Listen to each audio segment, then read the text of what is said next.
السلام علیکم and welcome to my YouTube channel. تو امید کرتا ہوں کہ آپ سب خیریت سے ہوں گے۔ آپ میں سے بہت سے لوگ محمد بن قاسم کے بارے میں تو جانتے ہی ہوں گے۔ فاتح سندھ عماد الدین محمد بن قاسم ایک 17 سالہ نوجوان اور اسلامی تاریخ کے کم عمر جرنیل تھے۔ وہ فولادی جگر رکھنے والے، بلند خیالات، مستقیم ارادے اور بہادری کے جوہر سے مالا مال تھے۔ ان کے ساتھ ساتھ انتہائی رحم دل اور مہربان بھی تھے۔ آپ 695 میں طائف کے بنو ثقیف قبیلے میں پیدا ہوئے۔ عراق کے گورنر نے محمد بن قاسم کے والد قاسم کو بصرہ کا عامل مقرر کیا۔ محمد بن قاسم کے والد ان کے بچپن میں ہی فوت ہو گئے۔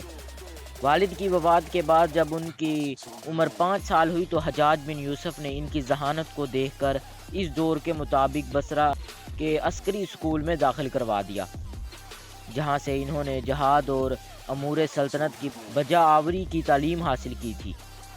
میدان جنگ میں عملی تجربے کے لیے حجاج بن یوسف نے انہیں مختلف محاذوں پر بھیجا، مثلاً خراسان، ترکستان کی طرف جانے والے جہادی قافلوں میں بھی شامل کیا، جن کے سپہ سالار قتیبہ بن مسلم تھے۔ ان میں محمد بن قاسم نے ان کے نائب کی حیثیت سے بہترین کارکردگی کا مظاہرہ کیا۔ اس دور میں عرب تاجر خلیج فارس اور بحر عرب کے راستے دور دور تک مال تجارت لے کر جاتے تھے۔ ان تاجروں میں سے اکثر انہی ممالک میں آباد ہو گئے۔ جزیرہ سرادیپ یعنی سری لنکا میں مقیم بعض تاجروں کا انتقال ہو گیا۔ ان عرب تاجروں کے اہل و عیال کو ایک جہاز کے ذریعے واپس بھیجا گیا۔ ان کے پاس قیمتی تحائف بھی تھے۔ جب یہ جہاز دیبل کے قریب پہنچا تو سندھ کے حاکم راجہ دہر کے سپاہیوں نے جہاز کو لوٹ لیا اور عرب عورتوں اور بچوں کو گرفتار کر لیا۔ جب یہ خبر عراقی گورنر حجاج بن یوسف کو ملی، اس نے سندھ کے حکمران راجہ دہر کو خط لکھا کہ عرب قیدیوں کو رہا کیا جائے اور ڈاکوؤں سے لوٹا ہوا مال واپس لے کر عراق بھیجا جائے۔ راجہ دہر نے اس طرف کوئی خاص توجہ نہ دی اور کہا کہ یہ کام سمندری ڈاکوؤں کا ہے، میں اس معاملے میں بے بس ہوں۔ اس کے جواب کے بعد حجاج بن یوسف نے سندھ پر حملہ کرنے کا فیصلہ کیا اور باقاعدہ طور پر خلیفہ سے اجازت بھی حاصل کی۔ حجاج بن یوسف نے 6000 ترتیب یافتہ شامی فوج کا لشکر تیار کیا اور یہ ساری فوج تیز رفتار گھوڑوں پر سوار تھی۔ اس فوجی دستے کے پاس بہت سی منجنیقیں تھیں، جن میں قلعہ شکن عروس نامی منجیق بھی تھی، جس کو 500 سپاہی حرکت دیا کرتے تھے۔ محمد بن قاسم اس جری فوج کے ہمراہ مکران کے ساحل کو عبور کر کے پنجگور اور ارمن بیلا کو فتح کرتے ہوئے دیبل پہنچے۔ دیبل میں راجہ دہر کی فوج مسلمانوں کے فوجی لشکر کو دیکھ کر قلعہ بند ہو گئی۔ منجنیق کی سنگ باری سے دیبل کے جنم کندے کا پرچم گر گیا، جس سے اہل شہر کی ہمت ٹوٹ گئی۔ مسلمانوں کے حوصلے بڑھ گئے اور چند مسلمان کمند ڈال کر فصیل پر چڑھ گئے۔ 3 روز لڑائی کے بعد راجہ دہر کے حاکم شہر چھوڑ کر بھاگ گئے۔ فتح کے بعد محمد بن قاسم نے تقریر کرتے ہوئے کہا کہ کسی کو جنگی قیدی نہیں بنایا جائے گا، غیر مسلموں سے رواداری کا رکھا جائے گا، کوئی شخص مندر کی بے حرمتی نہیں کرے گا۔ مسلمانوں نے وہاں کے پرامن لوگوں کے ساتھ جان بخشی کا سلوک کیا۔ محمد بن قاسم کے حسن سلوک کی وجہ سے بہت سے لوگ مسلمان ہو گئے۔ دیبل میں ایک مسجد تعمیر کروائی گئی جو پورے سندھ میں پہلی مسجد تھی۔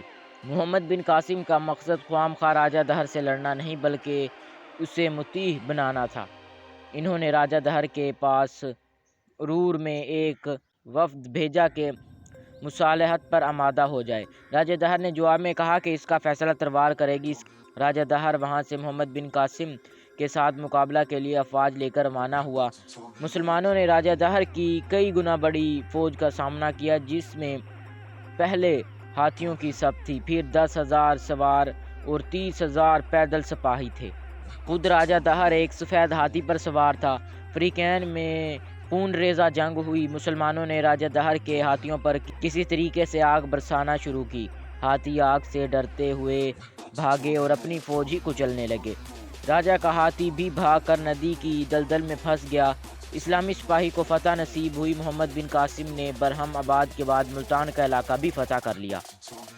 انہی دنوں نئے خلیفہ نے محمد بن قاسم کو سندھ کے عامل کے عہد سے معزول کر دیا اور یزید بن ابی کبشہ کو سندھ کا عامل مقرر کیا۔ یوں ان کی فتوحات کا تسلسل ٹوٹ گیا۔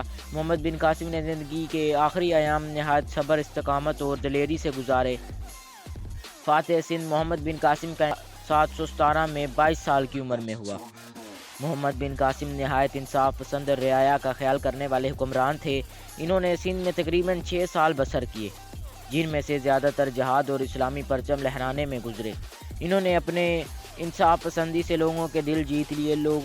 لوگ ان کا یہ رویہ دیکھ کر مسلمان ہوتے چلے گئے۔ رعایا کے ساتھ حسن سلوک سے ان کی عظمت واضح ہوتی ہے۔ ان کی رحم دلی، معاملہ فہمی اور انصاف پسندی کا یہ عالم تھا کہ مسلمانوں کے علاوہ ہندوؤں کو بھی ان کی سندھ سے واپسی کے حکم نے زاروں قطار رونے پر مجبور کر دیا اور سب ان سے نہ جانے کا مطالبہ کر رہے تھے۔ امید کرتا ہوں کہ آپ کو ہماری یہ ویڈیو پسند آئی ہوگی۔ اگر ویڈیو پسند آئے تو ویڈیو کو لائک، شیئر اور چینل کو سبسکرائب کر دیں۔ آپ سے اگلی ویڈیو میں ملاقات ہوگی۔ اللہ حافظ۔